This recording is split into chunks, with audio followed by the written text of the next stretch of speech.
ऐसे लोगों को तो मौत की सजा होनी चाहिए, फांसी की सजा होनी चाहिए। वाली हूँ मेरे गांव के पास में मेरे मुंह बोली फुआ और फूफा रहते थे।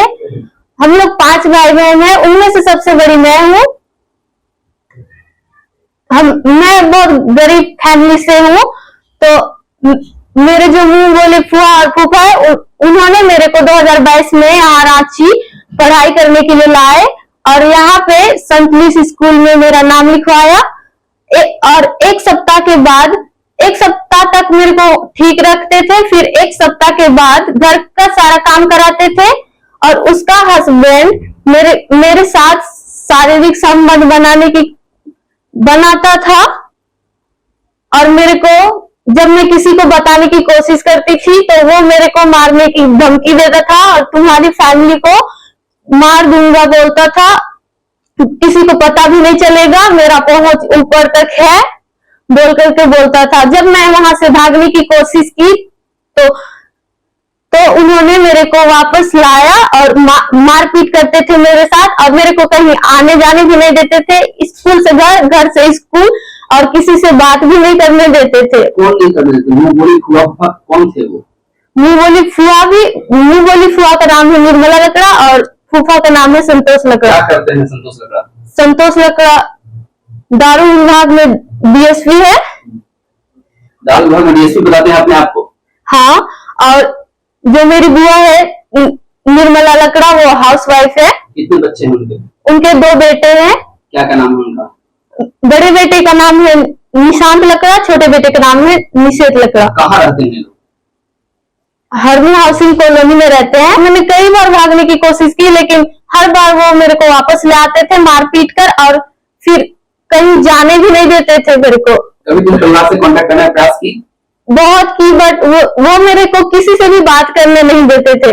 जब मैंने किसी को बताने की कोशिश की तो उन्होंने मेरे को धमकी दी कि जान से मारने की धमकी दी, मेरे को और मेरी फैमिली को जान से मार कर फेंक दूंगा, किसी को भी पता भी नहीं चलेगा, मेरा पहुंच बहुत ऊपर तक है बोल करके, और केस कर दूंगा बोल करके। तो तुम ऐसा कुछ नहीं करो, उसके लिए कुछ दबाव दिया गया था क्या तुम्हें?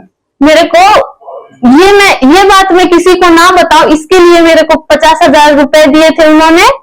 मेरी संतोष लकड़ा और निर्मला लकड़ा जो मेरे मुंह बोले फुआ और फूफा है। क्या बोल के दी थी? यह बोलकर कि यह बात किसी को मत बताना, मैं तुम्हारा और तुम्हारी फैमिली का ख्याल रखूंगा। फिर वह पैसे मैंने उनके छोटे बेटे जिनका नाम है निषेध लकड़ा उनको दे दी थी वापस, ये कहते हुए कि उनके पापा ने मेरे साथ गलत किया है। उनके छोटे बेटे ने मेरे साथ शारीरिक संबंध बनाने की कोशिश की। उसके बाद मेरा रिजल्ट आने के बाद मैं कैसे भी बहाना करके वापस चली गई। फिर मैंने वापस जाने के बाद वापस जब जा रही थी उस टाइम भी उसकी वाइफ मेरे को नहीं जाने दे रही थी घर, और जब फिर वहां से मैं कैसे भी बहाना करके वापस चली गई। फिर वापस जाने के बाद मैंने अपनी मौसी को कॉल की। मौसी? कौन मौसी? जिनका नाम है सविता कुमारी। कहाँ रहती है वो दिल्ली में रहती है अभी। उनका घर वहीं पे है। उनको कॉल की?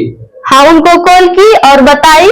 उनको कॉल में पूरी बात नहीं बताई थी, बट वहां जाने के बाद मैंने 1-2 महीने के बाद उनको पूरी बात बताई और उन्होंने वहां पे दिल्ली पे FIR करा के, दिल्ली में मैंने 5 तारीख को FIR किया। 5 अगस्त को? हाँ, 5 अगस्त को की थी। फिर वहां से ट्रांसफर होकर के यहाँ आया। रांची केस आया? हाँ, अल्मोड़ा थाना में। अच्छा, अल्मोड़ा थाना में केस आया? हाँ। उस वक्त थाना वाले बुलाया तुमको? हाँ। फिर क्या बोला यहाँ पर थाना वाले, क्या बोले? उन्होंने यह बोला मेरे को कि वो इंसाफ दिलाएंगे और मेरे साथ हैं। मैं ये चाहती हूँ कि जो मेरे साथ हुआ वो किसी और के साथ ना हो, इसके लिए मैं आवाज उठाना चाहती हूँ और मैं चाहती हूँ कि मेरी मदद करे सब लोग। मैं उनको बिल्कुल भी नहीं छोड़ना चाहती। क्या चाहती हो तुम उनके खिलाफ? मैं उनको सजा दिलाना चाहती हूँ, जेल करना चाहती हूँ। ऐसे लोगों को तो मौत की सजा होनी चाहिए, फांसी की सजा होनी चाहिए। ऐसे लोग सरकारी अफसर कहलाने के लायक नहीं होते। पढ़ाप कह के अच्छा से पढ़ाते, और बेटी 4 हैं तो एक को अच्छा से पढ़ाप कह के लाइन रहा, तो लाने के बाद सब लाने के बाद भी सब हम इनके तो पता नहीं है, लाने के बाद भी बस वो सब तक घर में कुछ भी काम करवाते रहे, उनके तक कुछ भी नहीं बोलत रहे। लेकिन हम लाने के बाद भी मन कहे लागले कि मोके रात के संतोष लकड़ा मोर जगह सूते जाए, ऐसे मोके छुए नहीं सब कह के मोके बोलक तो हम पर नहीं जिसे हम बोली कि हम तनिया नहीं बोलले ऐसे मारपीट कर दे घरे बोल दे, तो बोलत रहे तो बोलत रहे कि झूठ बोलले अंजलि, तो झूठ बोलले कह के बोलत रहे, झूठ बोलले अंजलि कह के।